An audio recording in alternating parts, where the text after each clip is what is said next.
എല്ലാവർക്കും നമസ്കാരം. ഇന്നത്തെ ശുഭചിന്ത നമുക്ക് നിയന്ത്രണാതീതമായ കാര്യങ്ങളെക്കുറിച്ച് വ്യാകുലപ്പെടുന്നതിൽ എന്തർത്ഥമാണുള്ളത്? അതിൽ നമുക്ക് ഒന്നും ചെയ്യാൻ കഴിയില്ല. നിയന്ത്രണാതീതമായ കാര്യങ്ങളെക്കുറിച്ച് സങ്കടപ്പെടുന്നതിലും അർത്ഥമില്ല. അവിടെ നമുക്ക് എന്തെങ്കിലും ചെയ്യാൻ കഴിയും. പിന്നെന്തിനാണ് അനാവശ്യ ആദി?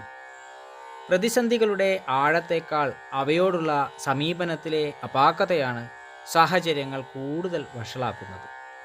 നിയന്ത്രിക്കാനാകാത്ത സാഹചര്യങ്ങളെക്കാൾ അപകടകരം നിയന്ത്രിക്കാനാകാത്ത മനസ്സാണ്.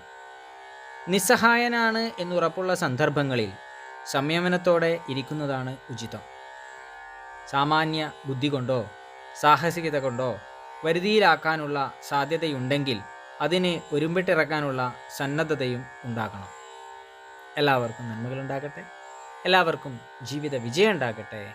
നന്ദി, നമസ്കാരം.